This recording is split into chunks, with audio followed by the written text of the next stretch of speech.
2 races remain in the regular season with 6 different winners, and the door is still wide open for anyone to break into the championship picture. The racing capital of the world first though greets the field as the series makes its very first trip to the Yard of Bricks and Speedway, Indiana. Welcome to round 9 of the WORC Dynamo Designs National Series, where GGR presents the Brickyard 100 live from the virtual Indianapolis Motor Speedway in virtual Speedway, Indiana, as we bring our coverage right here on the KBueno Racing Network. So happy to have you along for the ride. We're again joined by Keelan Belsha, who was last shown in Las Vegas. My name is Kenneth Bueno. Keelan, this is the first time that WORC competition has ever stepped into the racing capital of the world here in Indianapolis Motor Speedway. And so with the championship getting a little bit closer, with drivers getting a little bit antsy as to where they are in the point standings, it should provide for a fantastic racing here in Indiana.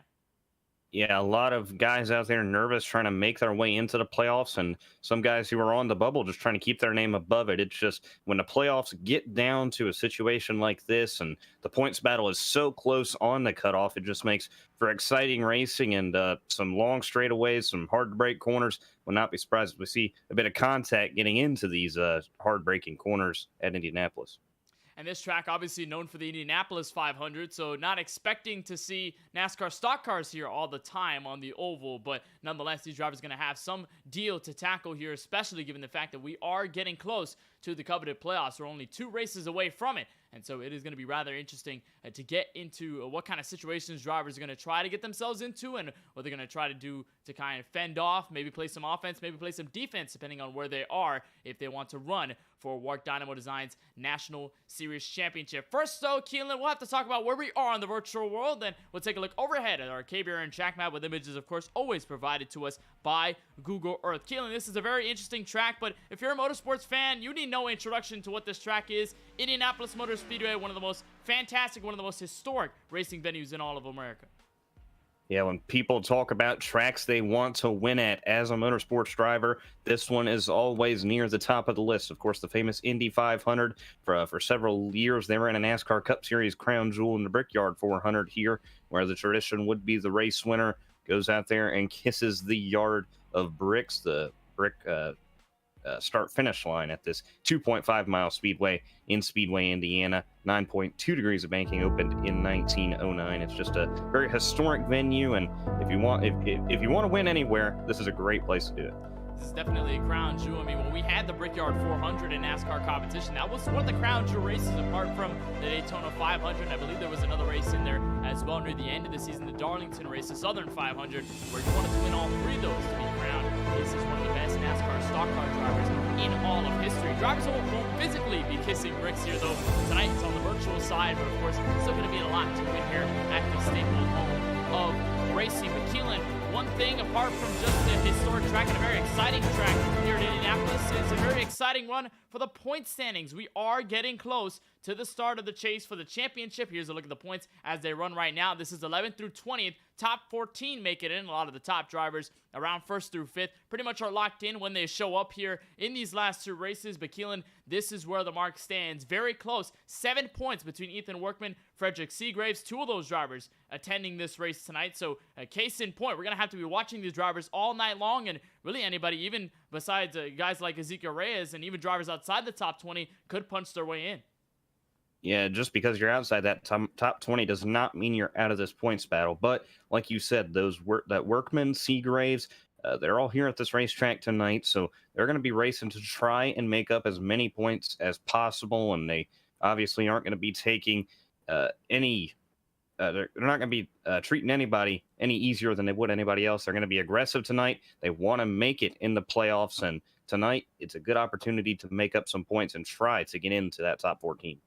Going to need to do a lot of work depending on where you are. And as we're going to look at that battle and that cut line, we'll monitor that all race long. We'll see how that fares over the course of tonight's 40-lap race. It's only 40 laps, so it's not a lot of time here at this Indianapolis Motor Speedway. But, of course, given we have 2.5 miles on this very large rectangular-shaped oval, it's going to bring us for some great racing and should give us, obviously, a good amount of time to get a proper race in. As drivers right now line up on the starting grid just behind the iRacing official pace truck and the infamous Yard of Bricks. That means it's our time to take you trackside. It's exactly where every driver and your favorite driver will be starting here tonight from the Racing capital of the world, and the GGR presents the Brickyard 100. Wyatt Tinsley, last time we saw him on a racetrack here in this series was at Las Vegas. He takes the pole tonight with a 52.574. Austin Doran, the Urbandale winner from a couple of weeks back. He's going to look to get a second win in this WORC Dynamo Designs National Series season. He starts outside in row number 1. In row number 2, Tyson Gifford in the number 91 machine heads the inside there. Josh Patterson, who's sitting 8th in points right now, trying to cap off a strong regular season, rolls off into 4th position. Back in row number 3, driver just above the cut line by 7 points. Ethan Workman with a solid qualifying effort to enter himself into the top 5. And Logan Pugh for Nova Sim Racing, believing in his Ford Mustang. He's going to be lining up the outside of that 3rd row in P6.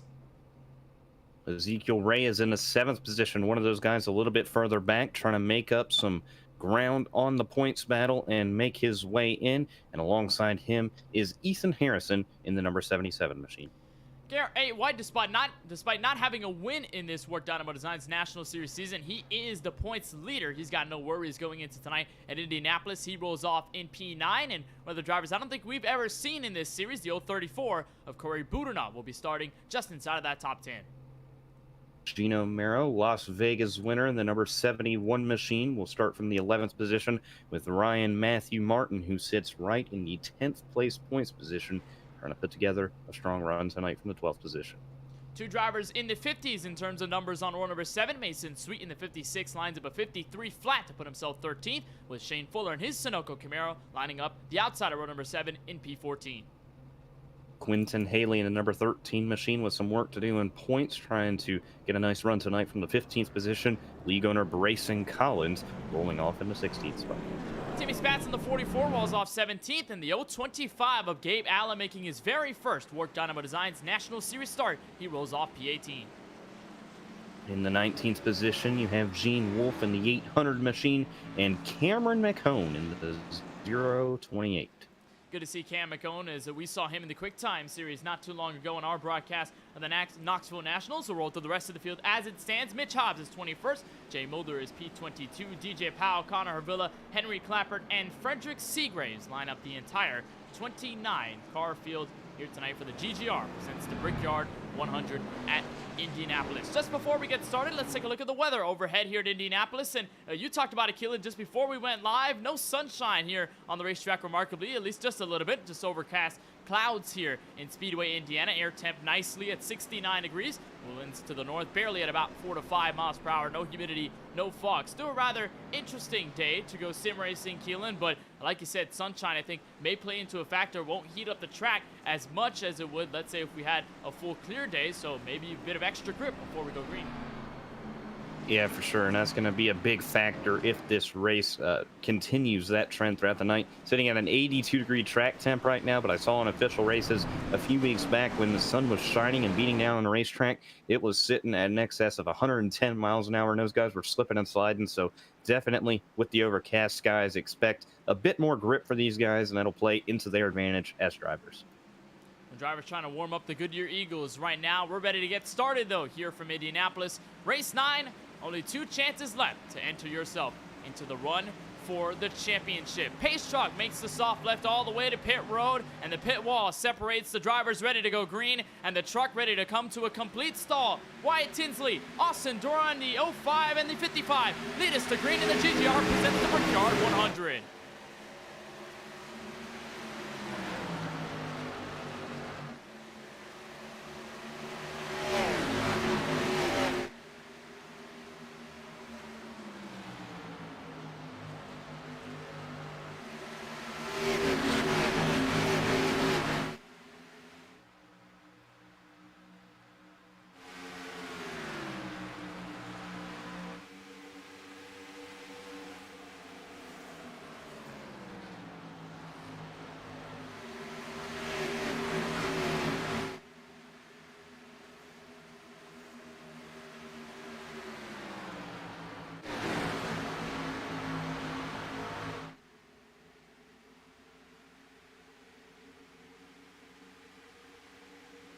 Clean through lap number 1 as they sail for the Auto Bricks for the very first time after the initial start. Wyatt Tinsley, your race leader, cleared by a couple of car lengths to Austin Doran, and it looks like, Keelan, everybody, for the most part, already single files who come out of turn 2 once again. Yeah, trying to keep the race cars clean as everybody got off to a pretty clean start. This is a racetrack where you can get separation from cars all the way around you. So up in the front of the pack, expect some separation as the night progresses. As we ride on board with Garrett A. White, he's got Ezekiel Reyes out his windshield up front from the 7th position, trying to make up some ground. Las Vegas winner from earlier this season, Gino Mero, in tow with him. And just behind in the draft, and that's going to mean a lot. We'll talk about that as we move forward into the rest of this. GGR presents the Brickyard 100, but so far seems to be a rather clear breakaway for the top 3. Mentioned Wyatt Tinsley, how he was still ahead of Austin Doran, and Austin Doran trying to play a little bit of defense here on the Super just behind the 0-2 of Josh Patterson. To get to Josh Patterson, it's a little while of a gap before you get to Logan Pugh, who's now occupied P4. And is now taking over, just leading this group here with Ethan Workman and a handful of others just behind him. But for the most part, it looks like everybody wants to stay single file. Not many people want to reach out their hand to the taxi and make any significant moves here early on. And I figure that's going to be the case here, Keelan. I mean, we talked about it at the top of the show. This is the very first time that the WORC Dynamo Design Series has reached Indianapolis, and I think this is the first time in WORC history overall that they've taken the stock cars to this stapled venue. So with a new venue, with a very new atmosphere for these guys and for this league overall, I figure that a lot of competitors just want to stay clean, don't want to really do anything crazy, just want to learn the track, learn the environment before they do anything else. I mean, it's hard to believe, and over the 2-year history in this series, they've never visited the virtual Indianapolis Motor Speedway, and nice to see him come out here. But of course, these guys, I feel like they're going to be very content with how they're running right now. Give guys some separation, cut some brakes for guys that maybe wouldn't usually, but you got to remember, this is somewhat of a pretty short race, only 40 laps, so there's not a lot of time to make up time if you give it up. So you just got to be banking on some strategy decisions throughout the night. It's a 60% fuel fill, but I feel like right now these guys are going to be very content with where they're running, but they got to keep in their mind that they might have to turn up the aggression before maybe halfway.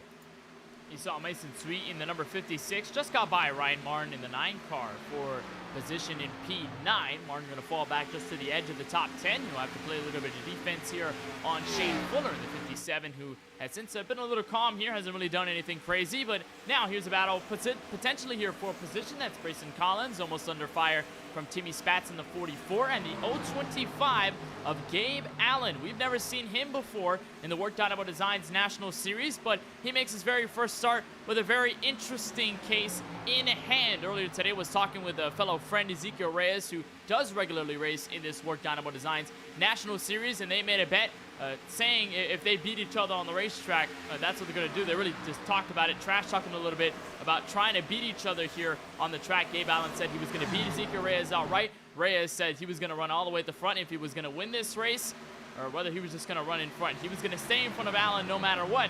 And so I think apart from this battle here that we'll see into the points, that definitely matters more in the scope of things, we'll focus on this little tiny battle between Reyes and Allen, as Reyes has to work on Garrett White, who's trying to make this pass for P6. White in the 7th position, trying to make a move on Ezekiel Reyes, who has a bit of a buffer on his buddy Gabe Allen by about 8 positions right now. And that's what I love about iRacing. You go in here with your friends, make little bets like that, and never really get too mad at each other. So we'll see how these guys are at the end of the night. But Ezekiel Reyes right now with the advantage in that little battle as he drops back to the 7th position, as Wyatt Tinsley, Austin Doran, Josh Patterson have broken away in those top 3 packs. They have definitely been quick since the drop of the green flag, and for Wyatt Tinsley, this is only his 2nd start in this series, but he's definitely proven himself among the sim racing community. If you watch the fellow YouTuber IDK Player, the races that he puts on every now and then with the community, you'll see that name rather often, and most often than not, he's up at the front racing for wins in those little races. So Wyatt Tinsley definitely either putting that to use or just normally just letting his talent shine here at Indianapolis as he leads the opening 7 laps of this 40-lap affair here at Indianapolis. What's interesting, though, is that Austin Doran and Josh Patterson haven't really let up. It's not like they're really falling out of the race leader. They seem to be keeping pace, and now that could pose the question here, Keelan. Are these drivers pushing a little bit on their stuff a little bit too early on, or are they just kind of on the same page pace-wise, beating the rest of the field while still saving their equipment? Well, it's hard to tell, really. I feel like this track, though, it's a big drafting advantage. So once you get out by about a second, that's when you can really start to break away, and those guys behind you can't really win. But I think those top three that are so close to each other because of the draft and because they're matching each other's pace pretty well. I mean, they're just all kind of hitting the same notes there in the corner and doing well, but they got to keep in the back of their mind that tire conservation could be something they need to have at the tail end of this run here, because you want your tires to be at least as fast as they were at the beginning of the run. They're going to fall off, but you want to keep as much pace throughout the run as you can.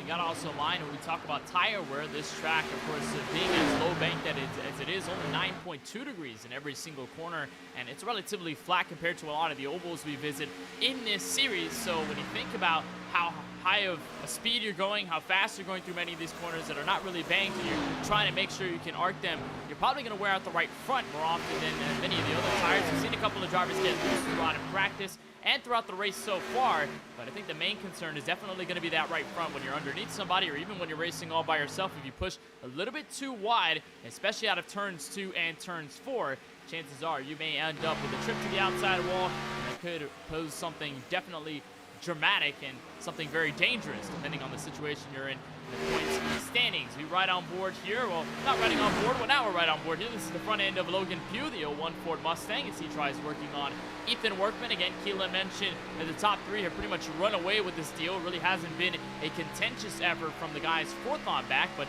they've been racing each other pretty well, and as you ride on board with Pugh, I think gives a very good perspective as to how these drivers manage the corners here at Indianapolis.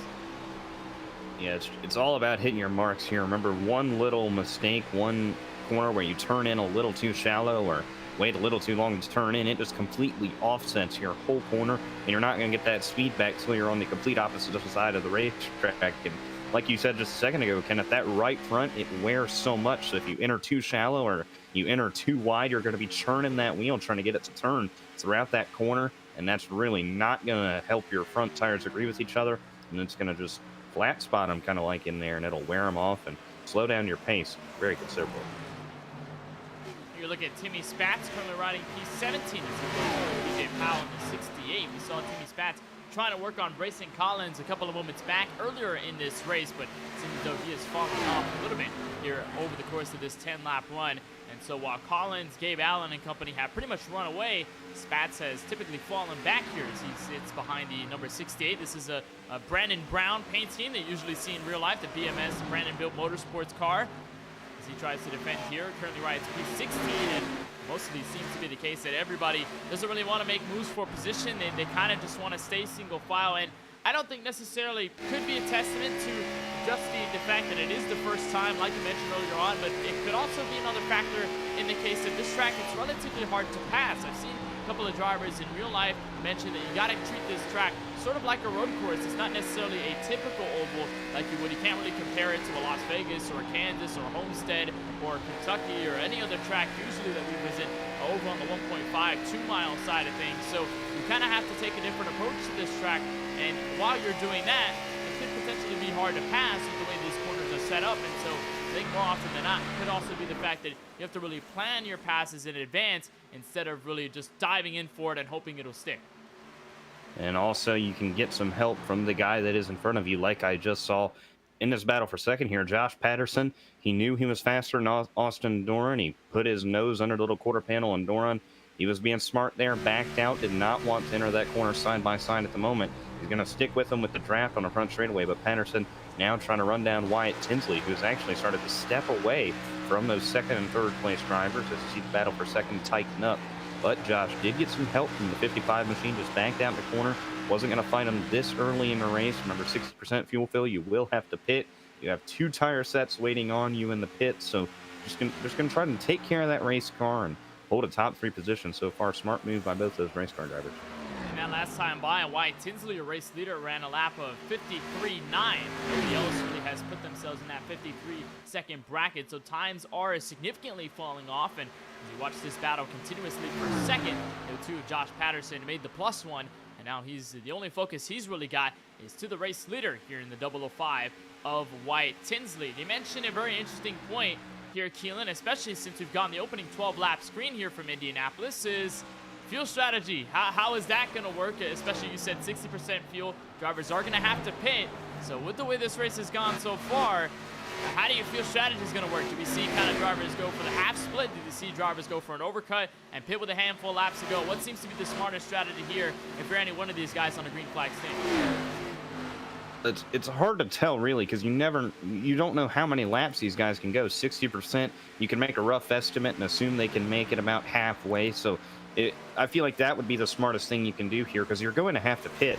I would personally split this race in half, but if you're sitting up there in the top 3, you have a shot to win this thing. Strategy can completely offset your night. So if Wyatt Tinsley pits too early, he's going to make up that time, but stay those last 5 laps of the race. If Josh Patterson waits a few laps and pits later, he's going to be running him down in those laps. So I feel like it's just, there's so many different things you can do, but you've got to pit within a couple laps of those guys that you're racing against, because if you pit too early or too late, that's just going to put you in a bad position as the race continues, especially if it goes green. Yeah, we'll monitor just how far those drivers stretch it, whether we see an overcut, a dramatic overcut, or whether we see a lot of competitors just aim to kind of fall back, be a little easy there on the strategy. And we'll see exactly how this all pans out. You were watching there a pass for 15th place. That is the 025. Gabe Allen just got by your league owner, Brayson Collins. And Collins seems to have a huge pack just behind him. Timmy Spatz, Quentin Haley, Jay Mulder, among some of the drivers there trying to take position away. So Collins, though, even though he's in the middle of the field, and although it usually doesn't look like the mid-pack would have any of the scintillating battles, everybody here is trying to take as much as they can. Here comes Quentin Haley outside of Timmy Spatz here. That could be pass for position if he can get the nose in, and the answer seems to be yes. So side by side here for 17th. Haley sticking it to the outside of Spatz, trying to make a pass up there as Racing Collins kind of holding this pack of race cars up, and I don't know how much they appreciate that, but Collins scoots away a little bit as Spatz and Haley remain side by side. See Jay Mulder and Ethan Harrison put their nose in this battle, as you see Haley and Harrison on the outside, Mulder to the inside, trying to make a spot on those guys, just trying to carve his way through the field. See the 51 of Mulder getting to the inside of Quentin Haley. The 51 of Jay Mulder, the Canadian driver, was the winner of the Limeade Triple a couple of weeks back at the Urbandale Speedway, as he finished within the top 3. And as he makes this move, as he officially puts that 51 Dunk Chevrolet Camaro up in P17, he's going to try and work here on Racing Collins, your race leader, who has since dropped off. And now he's going to actually take a trip down pit road. He's going to lock it up and strike the inside wall. Not sure how bad the damage is on the 5 car, but it was one of the first calls to come down pit road. Looks like second place Josh Patterson has also pulled the trigger on this set of strategies, so bit of drama there for the 5 of Collins. But I think the most important note here, Keelan, is that pit stops have started. Strategy is going to begin. Yeah, and Josh Patterson, I felt like he was in a compromised situation there where he kind of had to pit. We didn't get a shot on it, but coming off of turn 4 on lap 14, he broke the car really sideways and ended up falling back to about 4 seconds off the 005 of Wyatt Tinsley, and that kind of put him in a position where if he wants to stay in the race, he has to do something dramatically different. So he went in, got rid of those torn up tires, took 4 tires and fuel, and now he's up and out. But the 55 of Austin Doran, he's coming in this time. Here comes the 55, the Urbandale winner. Gonna go all the way, slowing to pit road speed limit. He'll let everybody go by him. At this point in the race, really nobody's a lap down or more except for Henry Clappert, who's 10 laps down in 25th. I don't believe he really started this race. Racing Collins 1 lap down, but that is because of the pit road strategy. So naturally, not many drivers a lap down or more for incident. And it just shows how clean of a race we've had so far. Here the GGR presents the Brickyard 100 as we close in on the official halfway mark of tonight's race. Of course, 3 laps away from it. Wyatt Tinsley still your race leader by a couple of seconds to Garrett White in the 26. Now the question is, how long does Tinsley wait before he comes down pit road, or does he wait for others to come in first before he makes his own decision? That could be a very interesting spot, because you try to make a call, you're very kind of on the edge, on the fence here, Keelan, about what you're going to do. I think looking for second on back and waiting until they pit could be the good call to gauge where you want to go. Yeah, that's what I would do if I were the leader. Because when you're the leader up in front by 2 seconds, you're not in a position where you have to make the call whether you want to pit or not. And it's just that advantage of being out front. So now he can really go whenever he wants, but he doesn't want to go too late, because that would allow a Patterson or a Doran to get around him. So it'll just be interesting to see when he pits. But I feel like these guys pitting almost 5 laps before halfway, I feel like they must be pretty confident that they can make it on fuel, so maybe fuel will not be too much of a concern. But right now, those guys coming off of pit road, Wyatt Tinsley remaining on the racetrack, bypassing pit road this time.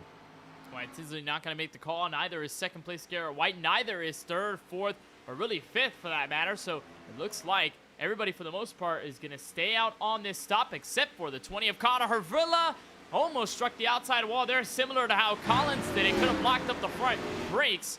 He's going to bring in Ryan Martin with him. Again, these are two drivers vying for an entrance into the point standings championship. Of course, driver the 20, Connor Hervilla, goes into this race 19 points below the cut line. There's Ryan Martin going to go by as the 20 officially makes its full stop all the way into the pit lane. That could have been very, very scary if you were the 20 of Connor Hervilla. And that's the one thing you don't want to do, Kinlan. This isn't necessarily the hardest pit road entrance in all of the NASCAR Series ovals, but it is pretty hard when you're going rather fast. So when you hop on the brakes, you just want to make sure you don't plaster on it too hard so you don't really kill the car. And now here comes race leader Wyatt Tinsley for the pits for the very first time.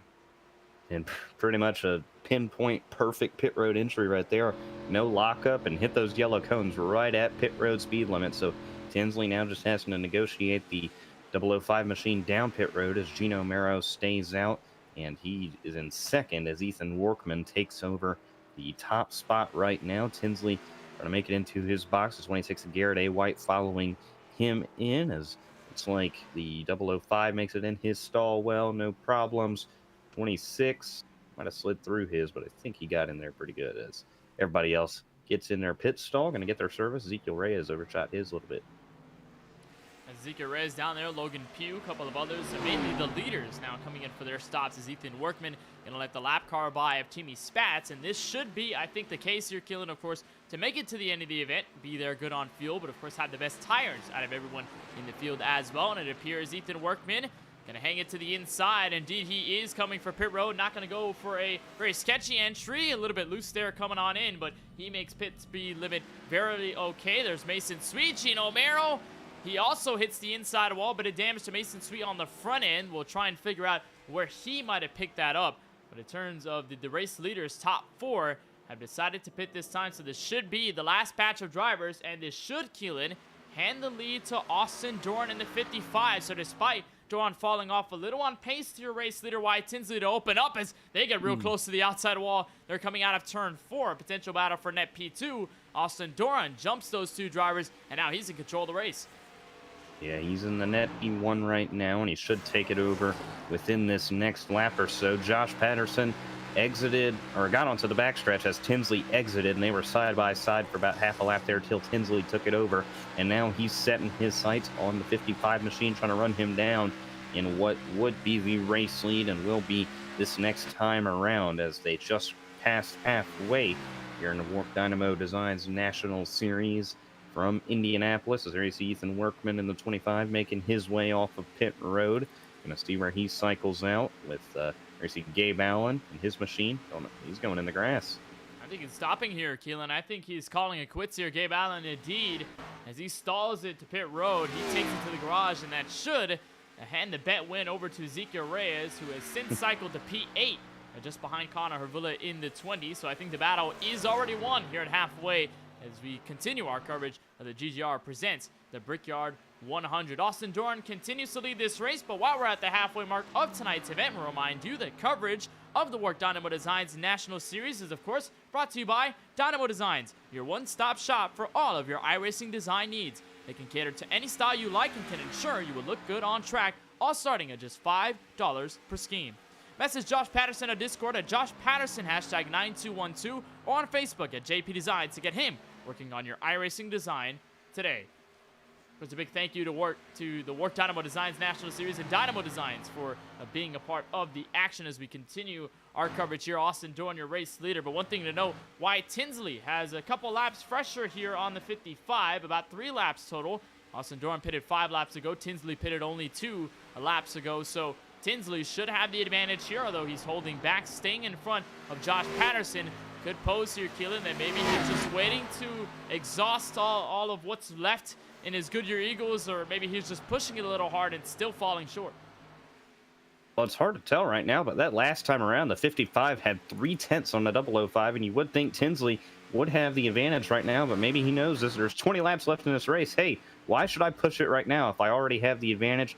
Let me try saving my stuff, and then I'll work on Austin as the run progresses. So he's probably banking on this thing running green, and that's going to be his goal, save his stuff and try to get up there. Or maybe it's just a matter of him pushing too hard, not making up time.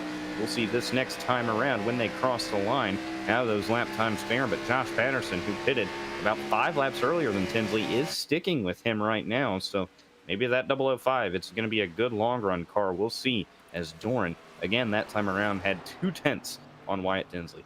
Yeah, I think Josh Patterson recognizes the task at hand. He doesn't want to go side by side with Tinsley. He doesn't want to lose too much time to the leader. So I think he figures that, hey, we'll work together. We'll draft against each other, and 2 is obviously better than 1. So we'll try and work. We'll try and see what we can do. Actually, scratch that. He's going to go to the inside. Figure that Tinsley was just waiting up a little bit too much. And so the 0-2 makes the quick switch around. And the Belfort Property Restoration 0-2 Toyota Supra ends up into P2. Going to try to catch up to Doron.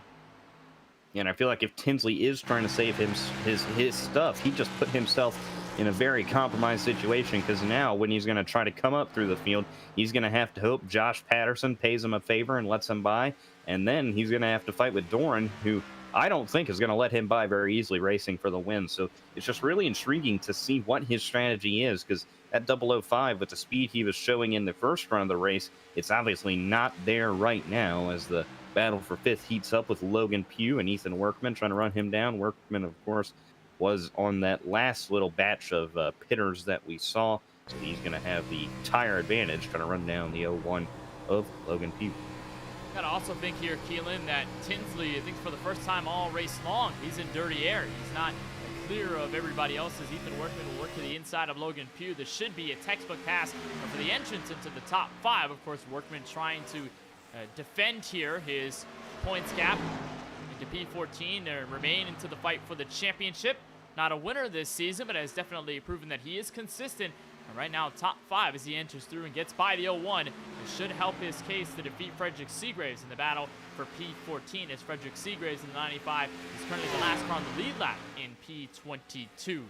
So far, Ethan Workman makes the pass. Austin Doran, though, is still your race leader by about 2.9 seconds, almost a full 3 seconds to the second place car in Josh Patterson. Already after our first round of green flag pit stops, so about 14 laps left to go, and the GGR presents the Brickyard 100. Don't go anywhere. We'll have more coverage in just a moment here on the KBueno Racing Network.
Back live for coverage of the GGR presents the Brickyard 100, and while we were going under break, we did not notice that the top 3 were all clutching on their way to make it to the end, and Josh Patterson, who was once in P2 on the racetrack behind race leader Austin Doran, he has decided to take 4 fresh Goodyear Eagles and an extra splash of fuel to make it to lap 40. Keelan, it poses the big question, can the rest of the field make it? Answer seems to be no. Here comes a 55 for pit road. Yeah, that put Austin Doran in that position where he really had to go in there, because if he didn't, that could have turned the race over to Josh Patterson, because if he was in that situation, he runs out of fuel, Josh Patterson's just in the position to win this thing. Wyatt Tinsley, though, he's staying true to his strategy. Remember, he pitted after everybody else, and he thinks he can still make it, so we'll see. He pitted about 5 laps after Josh Patterson, so he has that little buffer. So we'll see if he can make it. It's going to be really tight here, I feel like. Garrett A. White, Ethan Workman, I haven't been listening to them as heavily, but I feel like they are probably doing very similar strategies, but they are 7 seconds behind Tinsley. So at this rate, it could matter or it might not. We'll see, though. This race far from over, though. This has turned into a whole nother ballgame.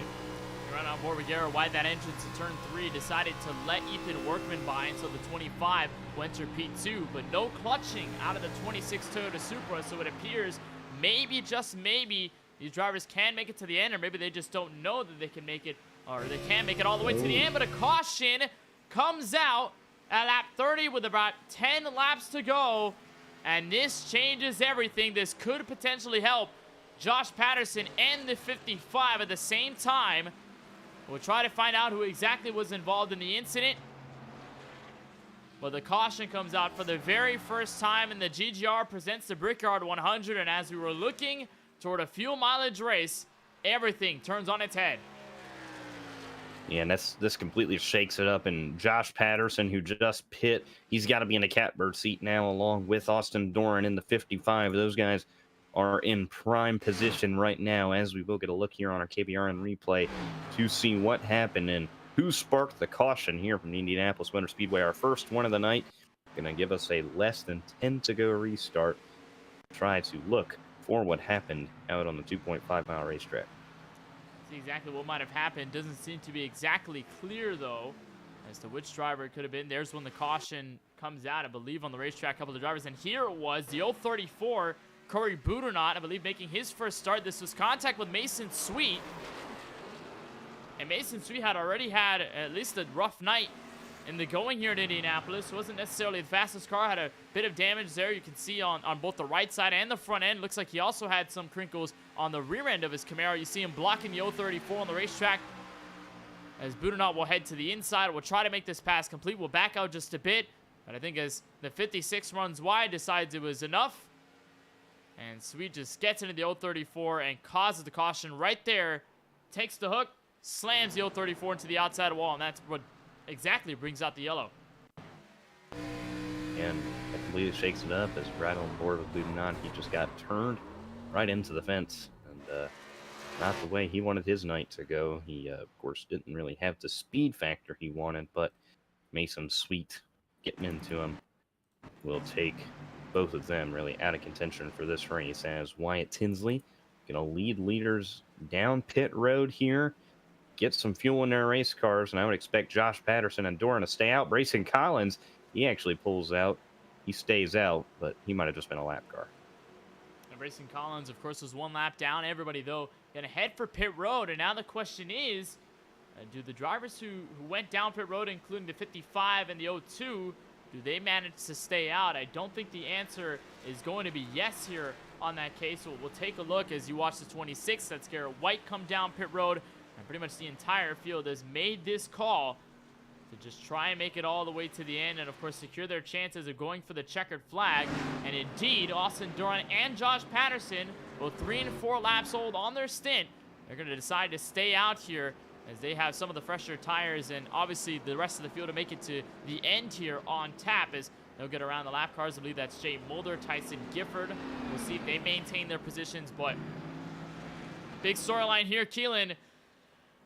Doran Patterson staying out, everybody else coming in. Wyatt Tinsley's going to lead this group out, and now what does that do for Doran and Patterson? Do they kind of regret this decision, or do Tinsley and these guys, I think they may not have enough to push in the final laps?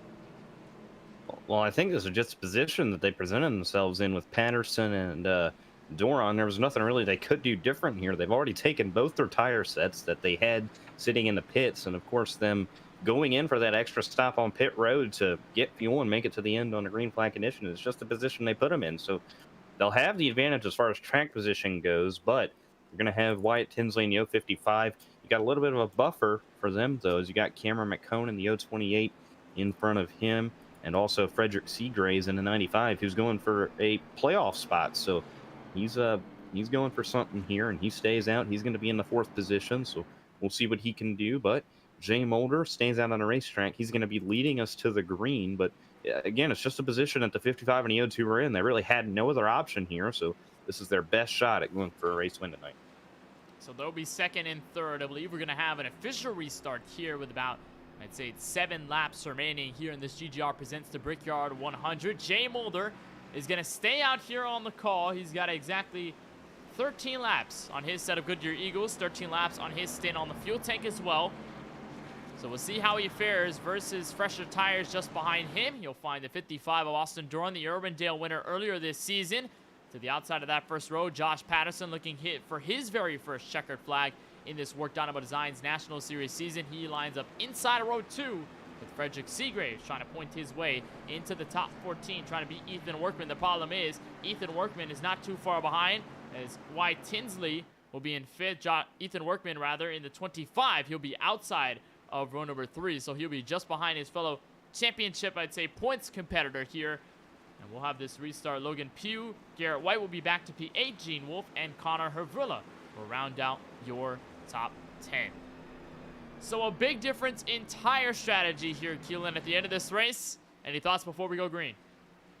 I just think Jay Mulder, he's in a bad position here, but I like it. Do something different. Try to get up there, shake this thing up, and I feel like the advantage is to the 55 of Austin Doran right now. If he can get out front, we've seen it all night. Whoever gets out front, that clean air just gets to their nose. They drive so much better than everybody else behind them. We saw Wyatt Tinsley. He scooted away early, and then once he got in dirty air, he couldn't make up the time. He's restarting in the 5th position, the dominant car of the first part of the race. He's got some work to do, but to the advantage right now is the 55 and the 02. It's just going to be interesting to see how this shakes out. It's anybody's race in the top 5, I feel like. I believe they've extended the yellow, so we'll go one extra time here at Indianapolis, and we'll try to build up the anticipation once more around this 2.5-mile venue. There's a driver coming down pit road, but that won't necessarily be a big cause of concern here, as we're going to line them up, and this should be the official 1 to green signal from the iRacing official pace truck. And I think you pose a good point there, as indeed the lights do go off. We'll go green next time by. Mulder, since he occupies the inside, of course, he's still going to get charged by Patterson and everybody else that has fresher rubber.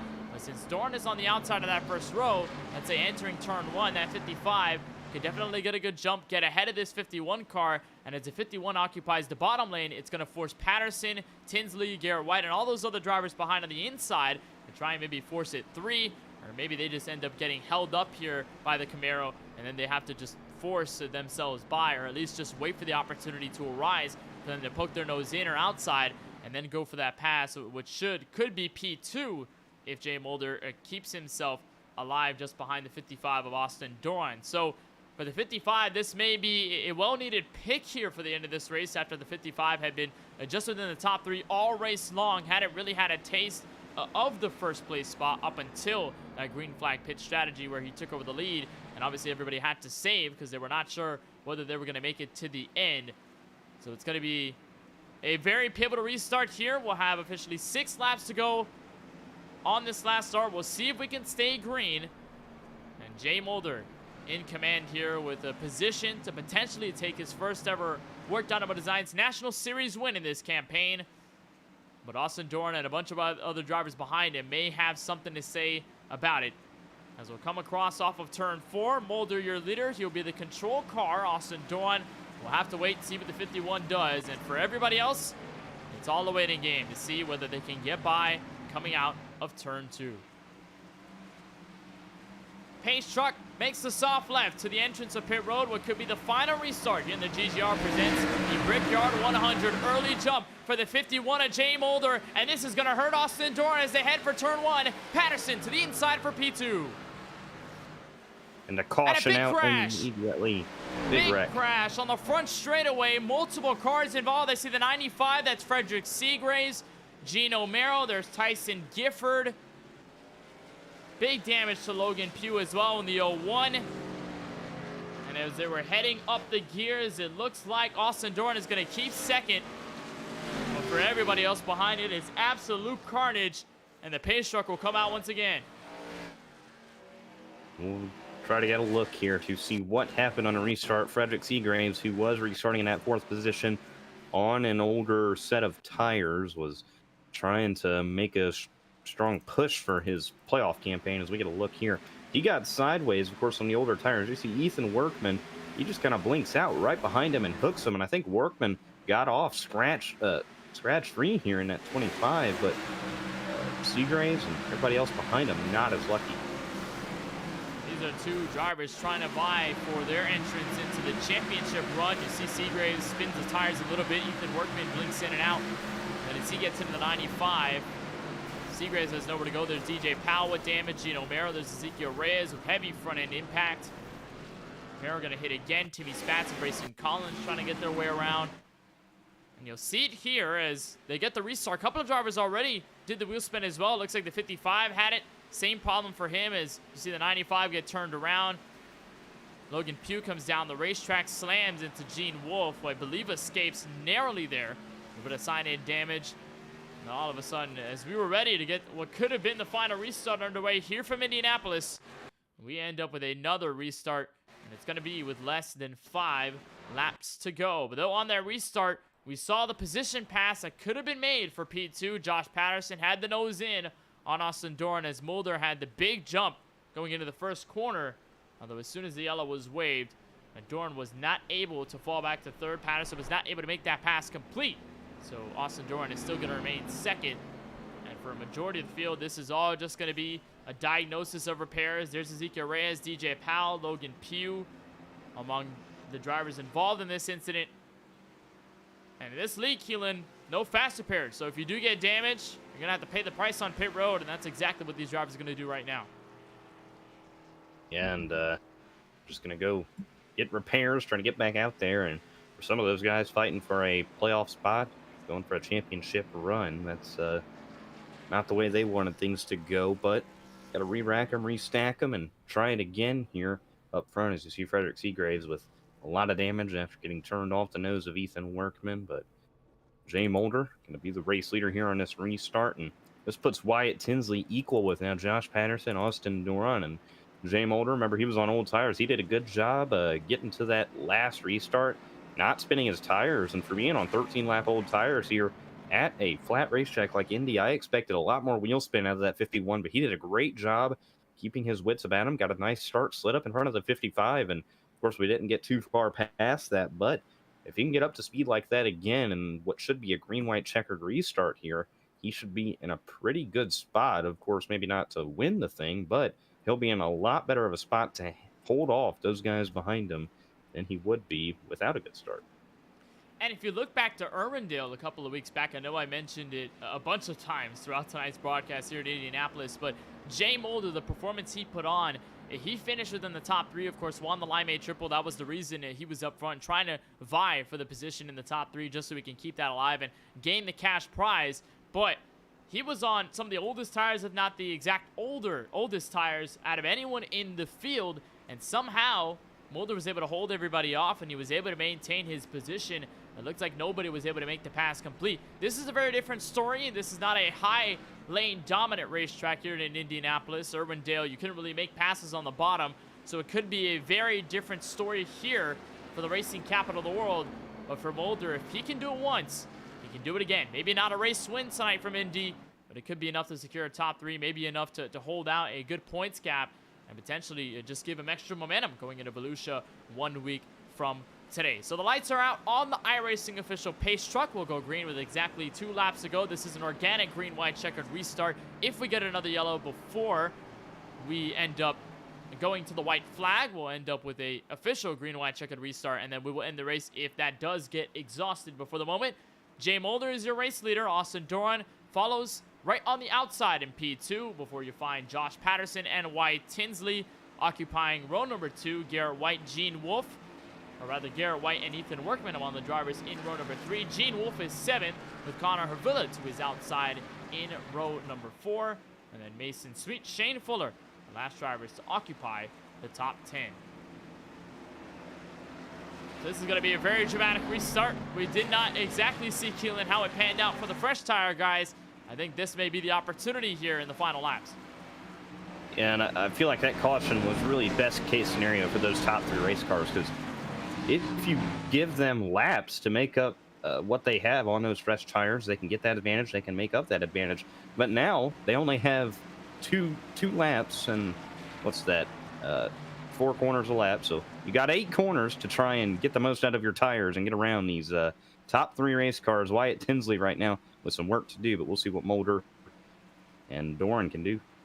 We'll see exactly what happens. 2 bow ties up at the front. Bit of a stack up there on the inside lane, but we do indeed get the green flag. 2 laps to go, and the GGR presents the Brickyard 100 again. Josh Patterson moves to the inside, able to jump the restart right, along with the 51 in tandem. Wyatt Tinsley just behind their side-by-side, still for P2 out of turn 2.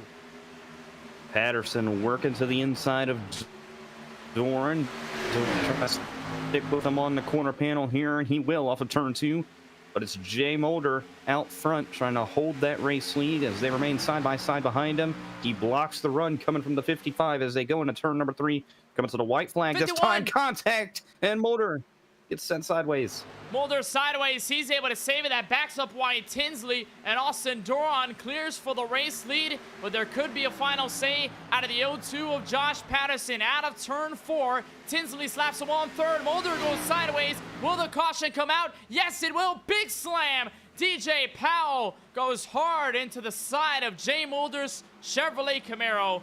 Mason Sweet also involved, and Mulder went from first to last in an instant on the oldest tires in the field, got almost spun twice. And then came the dynamite, Keelan, out of turn 4. Another caution, which will bring us into green-white checkered territory for the first time. That all starts back there on the backstretch. Jay Mulder trying to play defense on Doran, and Doran got just enough of a gap to get to his inside, and that's what caused the snack up from the defense from Mulder and the offense from Doran. I mentioned it at the top of the show that these guys would be aggressive going into these corners, and as we get a replay here on the KBueno Racing Network to see what happened here, Doran gets just enough of a gap to send it to the inside, gets there, clears Patterson, makes a move to the inside, but maybe a little too late as they were just off the bottom of the racetrack. Mulder came down, tried to play defense, and that slows him way down. Now he plays defense again on Ethan Workman, but slams Workman into the grass, sends the 51 around. Mason Sweet involved, and DJ Powell, he's going to come in here and slam into the 51. So just hard hits all the way around for those 3 race cars back there. But Mulder from first to worst in just a matter of a lap. You see there, Austin Doran almost could have chopped off the nose there of the 0-2. Almost they got collected together going into turn 3. Luckily, though, the 55 found the space, entering the corner. He dove in. Looks like a little bit too late. Mulder wasn't expecting it. He was expecting to guard the inside. But what a save here. Great wheelman effort here on the 51. It happens again in turn 3 there with the 25 of Workman. And even here, he does a great job of saving the car again before Mason Sweet gets into him. 51 looks like he's mostly straight until DJ Powell just comes in swinging. And the 68 just goes hard into the inside wall. Here's an onboard look from Powell. Powell had damage from the restart crash on the front straightaway. And Keelan, there's nothing there for Powell to do. Just could not see the 51 amidst all of the smoke. Yeah, and smoke a lot thicker on iRacing now than it was when I first got on here. So it's a lot harder to negotiate through to try and avoid spinning race cars, and just couldn't do much there. But this does turn the race over to Austin Doran in the 55 now. Josh Patterson in second, Wyatt Tinsley in third, Garrett A. White and Connor Harvia round out the top 5 right now, as it's been a hard charge for that 20 machine from 24th to 5th on his night, having a nice little run himself, trying to cap off with a top 5 finish. And Connor Harvilla, of course, we mentioned 19 points out of reach of the top 14. Not exactly confirmed where he sits right now, whether he'll be able to overcome the points gap that he's in. Of course, Christian Visconti, Nick Penna among the drivers that are in front of him in the point standings. They are not here tonight, so Harvilla will maintain points. Visconti and Penna will not gain any because they're not in this session. They did not complete a lap here at Indianapolis, so they will not get points. And with the fact that we did have a full 29 car field here at this racetrack, Harvilla may have enough points to overcome that gap. The only problem is Ethan Workman is the one hanging around in P14. So should anything happen, it could be very dramatic at the end. You also think about Seagraves. He's further back with significant damage, so it could be over for him, as I believe he's officially towed into the garage. Indeed, he has. He's 4 laps down in P20. And then you think about the points position ahead of him, Keelan, just above the cut line, TJ Powell. We saw him involved in the incident just right there with Jay Mulder. Brayson Collins not having a great race tonight, but he's still in it in P11. Logan Pugh is out of this race in P19. And then obviously you get to Ethan Workman, who's just within the top 5, trying to defend it all. It's going to be very interesting between those two when we get to the end, as we'll line up double file to get a green flag restart. Going to be a official green-white checker here from Indy.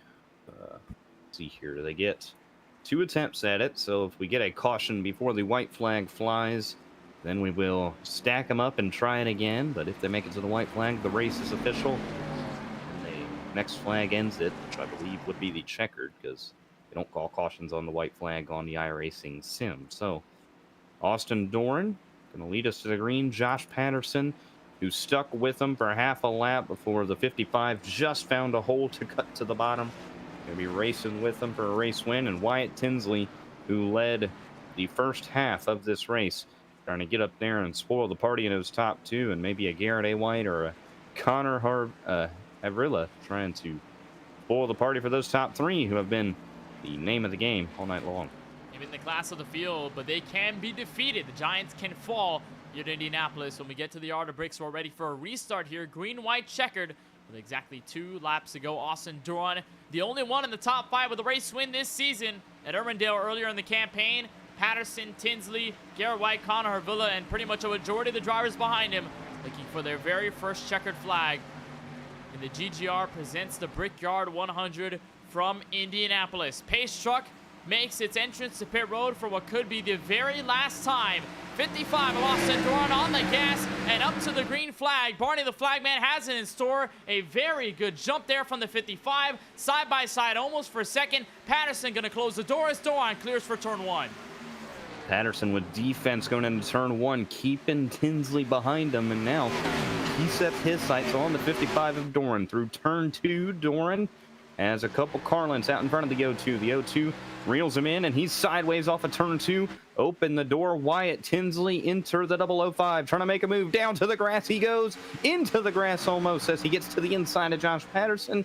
Down into turn number 3, a lap and a half to go from Indy. Tinsley to the 2nd position as he now is trying to run down Austin Doran in the 55. Big defense there from the O2 of Josh Patterson. Just could not close the door off completely. Now this leaves the ultimate showdown. 55, 005, 2 of the strongest drivers all season long. Austin Doran heads for the Yard of Bricks. He'll catch the white flag. Final lap here at the 2.5-mile rectangular oval. Tinsley, couple of car lengths behind as the 55 sails for turn 1.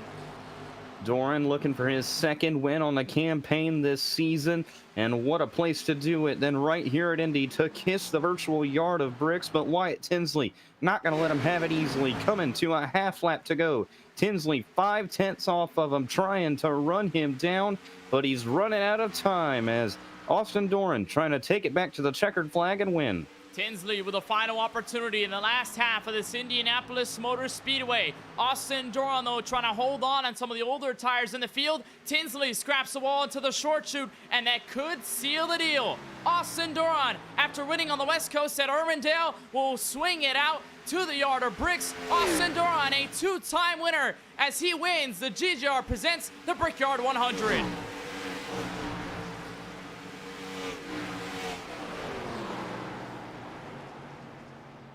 What a race out of Austin Doran, and we talked about him occupying the top 3 all race long until he surged ahead on the opening round of green flag pit stops, and he never looked back. Austin Doran captures his 2nd win in the WORC Dynamo Designs National Series. He'll slow the car down and celebrate, and I believe Wyatt Tinsley may have crashed off of turn 4, Keelan. He's 15, and what that does is bring Josh Patterson and Garrett White to 2nd and 3rd. Yeah, they cap off the podium tonight, but how about that run for Austin Doran, the race winner? He had to fight for that one tonight, and what was one that turned into a fuel mileage race for a little bit, then turned into tire strategy, and then turned to negotiating some green-white checkers. I think that move of the race that got him this win was when he was side by side with Josh Patterson. He found just enough of a space. Like, I wouldn't have taken that, but he took it, had just enough room to make it to the inside. Jay Mulder, of course, tried to play defense. It didn't work out for him, but Austin Doran, he played the race perfectly, did what he had to do, and now he's going to go kiss the bricks as a race winner in Indianapolis. Here's a look at the replay. And this is going into turn 3 directly off the restart. Great move there by Patterson just to try and block him off. They kept it clean, though. Wyatt Tinsley ended up taking second. It was a hard-fought effort there, by the way, by the points leader in the 26 of Garrett White. Could not overcome. And then Austin Doran had just chased for the white flag. And it looked like, Keelan, it could have been the last shot here for Tinsley, but just could not find the time, could not find the space, and it really just overshot the car. It looked like through a majority of that last lap. As you look here from Tinsley, just holding on, and this is him just trying to pull away from the 0-2. But I think here, Keelan, off of the back straightaway, just tells you the story. Doesn't seem like there's enough time to close in that gap, and as Doran tries to break the draft, Tinsley just needed one final shot, and unfortunately, he couldn't get it done. Yeah, and I'm saying if that first organic green-white checkered attempt he had stayed green, I think that would have really played into the hand of Tinsley. But unfortunately, sometimes you don't get the luck you need, as Doran then sailed off of turn 4, and there's no contest for him, as Tinsley then coming off of turn 4, I believe he crashed, or something had to have happened, because Josh Patterson got the second place finish with Garrett A. White capping off the podium, but it was Austin Doran coming on top, getting the race win from Indy. So Austin Doran gets the race win, and it appears as Wyatt Tinsley, I think he disconnected just before reaching the start-finish line, so that's exactly why they scored him in 15th. Unfortunate for the 05, who took the pole tonight here at Indianapolis, so led a majority of the laps here in this race, and indeed did have a shot at the race win. Was just short, though, by a couple of car lengths to the 55 of Austin Doran. Let's take a look at the full race results, see exactly where everybody finished at the end of 44 laps and extended a race here at the racing capital of the world. Austin Doran collects race number 2 in the season, his second win after Irwindale came a couple of weeks back. Josh Patterson just short of his very first race win in the campaign, but a great effort out of the Belfort Property Restoration number 02. He ends up P2. Garrett White, your points leader, is in 3rd. He ends up capping off the podium. Connor Hervilla in the number 20 machine needed a great race tonight. That's what he got, but it's not sure exactly whether he's going to overcome here the top 14 in points. Ethan Workman just behind him, holding that last spot in the point standings before today's race. He ends up capping off the top 5. The 800 of Gene Wolf, a great run for the 800 car. He ends up P6. Ezekiel Reyes manages to rebound off of some of the contact on the incident on the front straightaway. He ends up P7. Timmy Spatz is P8. Mason Sweet is 9th. And rounding out the top 10 is QuickTime Series driver Cameron McCone. In the 11th position was Tyson Gifford. 12th was Brayson Collins, who recovered from being a lap down at one point earlier in this race. Jay Mulder, who we saw have that organic green-white checkered, the first green-white checkered attempt out front before falling back, wrecking the race car, ends up having a decent recovery, getting the 13th position. Quentin Haley gets the 14th position, and Shane Fuller rounds out the lead lap machines with a 15th place finish. Wyatt Tinsley, who we saw trouble on the last lap, finishes in 16th. Ethan Harrison in 77 finishes in 17th. DJ Powell, who got involved in that wreck with Jay Mulder, finishes in 18th. Logan Pugh, who we saw on that incident on the restart, get 19th. And Gino Mero, also in that wreck, finishes in 20th.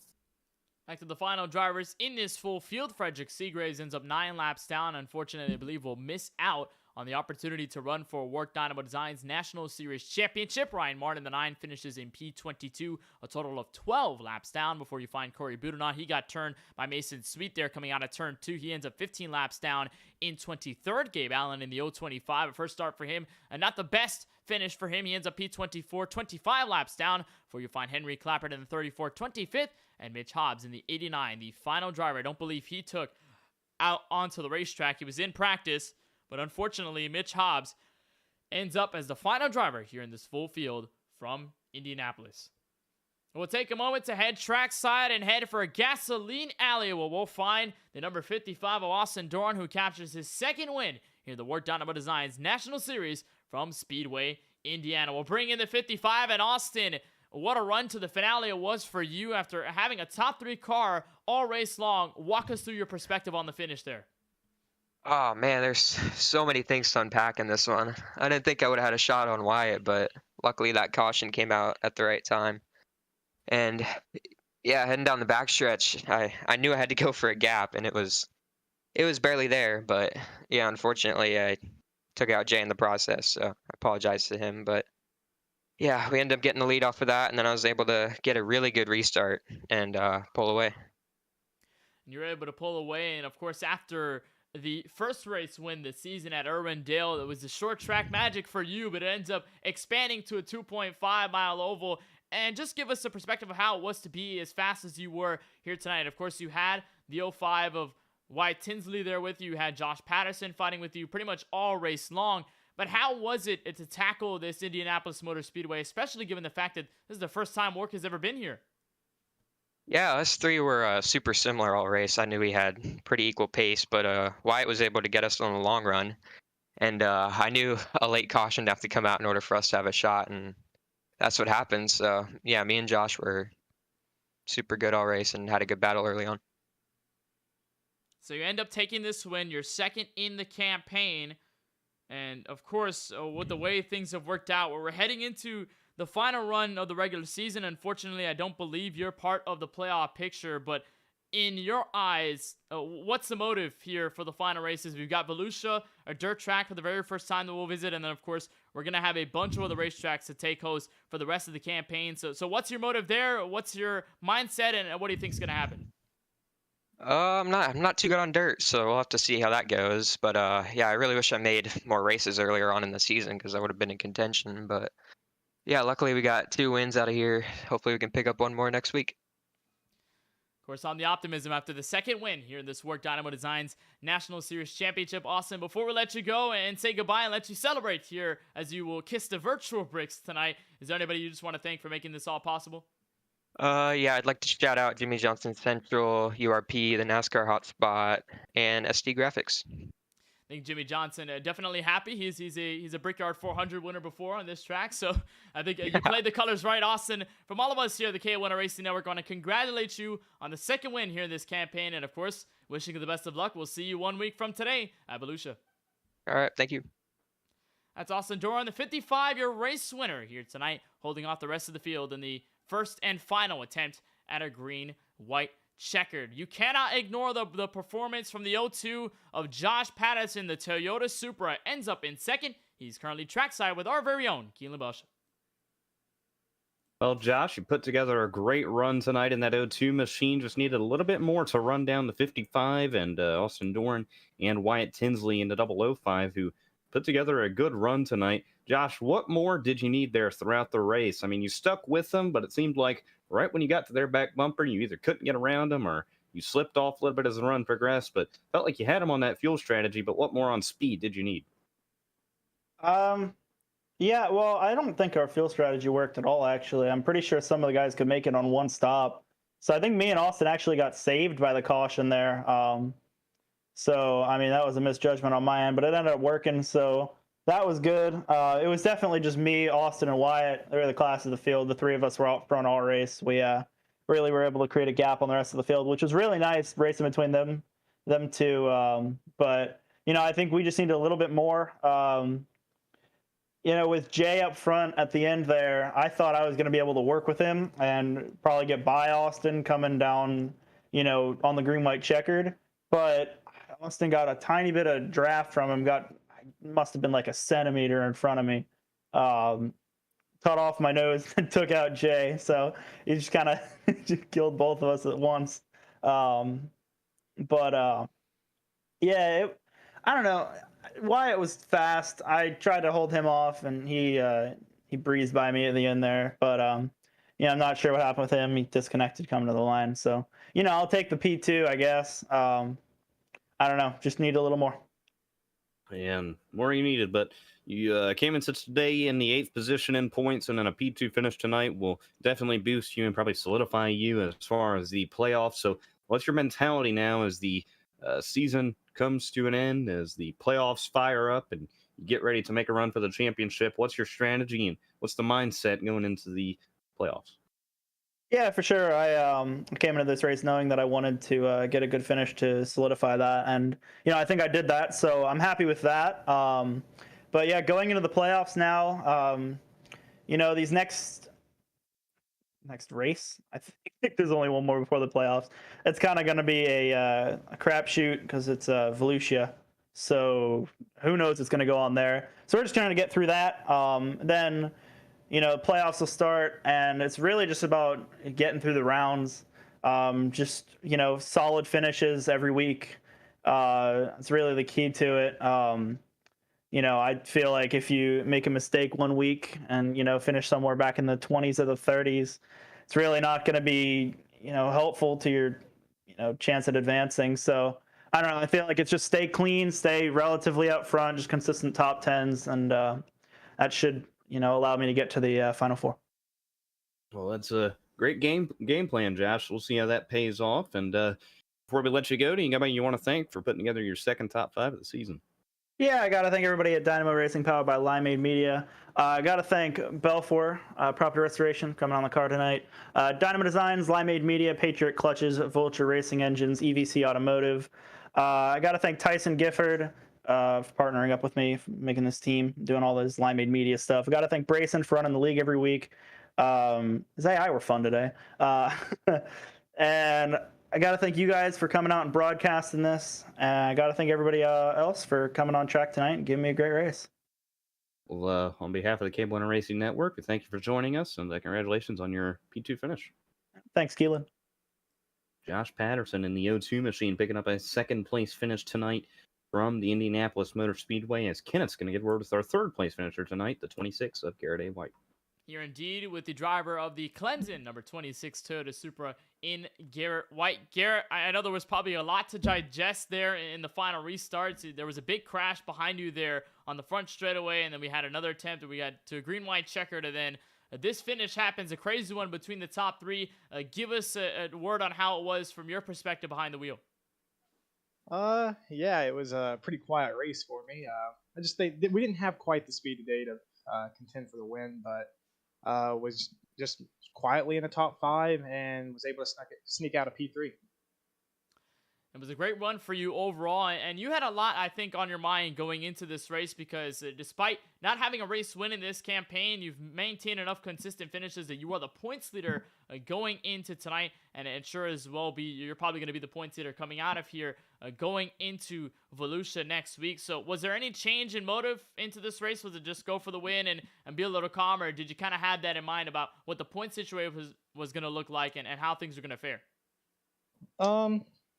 You always want to go for a win, but definitely looking long-term towards the playoffs and into the playoffs. And we didn't have a very good week last week at Road America. Kind of made a mistake. So getting a good solid top 5 and really top 3 finish was really important.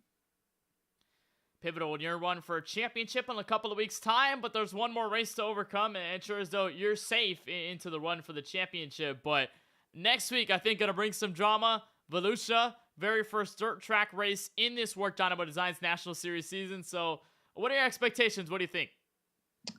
I'm not really a good dirt racer, so even more of a reason to have a good finish here tonight. But we're just going to go in there next week and give it our all, and we'll see what happens. It'll be last race into the playoffs at Darlington, where you're going to go to work. You're going to run for a championship this season. Before we let you go here, though, from Indianapolis, Garrett, is there anybody you just want to thank for making everything happen on your end? Oh, yeah. I'd like to thank Whiteout Sim Racing for making it all possible. And thank you guys for an amazing broadcast. Well, we certainly appreciate it, Garrett. And on behalf of us here at the KBueno Racing Network, I want to congratulate you on this podium finish here tonight from Speedway, Indiana. Wishing you the best of luck in your run for a championship in a couple of weeks' time. And, of course, looking forward to seeing you at Volusia 1 week from now. Yes, thank you, guys. That's Garrett White in the 26, ending up P number 3 at the end of this 44-lap affair from Indianapolis Motor Speedway. We'll get back to our faces. I'm not sure whether the people in the YouTube stream would want to see our faces that often, but nonetheless, Keelan, a pretty solid race from Indianapolis, and I talked with Brayson Collins, the league owner, just a little bit before we went green, and he said he didn't know what to expect. It was the first time this series has ever been here for Brayson. It was his very first time tackling this racetrack with these cars, and I'd say it's safe to say here, Keelan, that after 44 laps, after a green, white, checkered attempt, after the finish that we had, I think it didn't disappoint with the league here. Yeah, I mean, it was a success in my opinion. I mean, that was just a great race. I enjoyed watching it up here. We had a little bit of everything. I felt like we had that top 3 breakaway, then it turned into a bit of a fuel mileage race. But before that really got started, it turned into a situation of cautions breeding cautions in the last few laps, and then we had a green, white, checkered. So we had an exciting finish and just had a really exciting race overall. These guys brought out their all. Austin, Doran, Josh Patterson, Wyatt Tinsley, everybody else. They just put on their A game tonight, and they gave us a great show. It was a great race nonetheless, and now we head down south 1 week from now. Final race of the regular season. Probably still a rather tight margin in the point standings for the top 14. Volusia racetrack, dirt track over in northern Florida, Volusia County. You've had the privilege to cover races, but with dirt sprint cars, now with Xfinity Series cars. We talked about it just before we went live. How do you think that's going to fare? Any blowouts, any expectations, anything you're kind of watching for 1 week from now?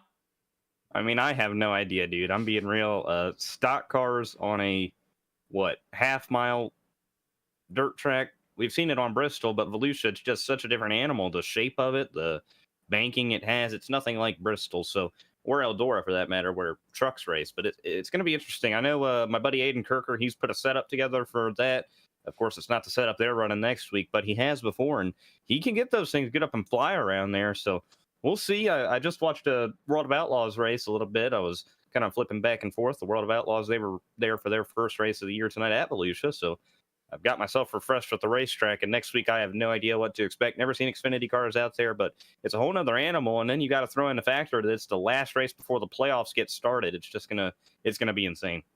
I think the next 2 races are really going to show us a storyline for the championship. Volusia as a dirt track, and then 1 week after that, we head to one of the toughest races in all of this season, Darlington Racing, one of the toughest tracks to even manage yourself, racing by yourself around. And when you imagine going in a full pack with a bunch of cars around you, competing for a win, it's only going to make things more interesting, only going to make things more fun.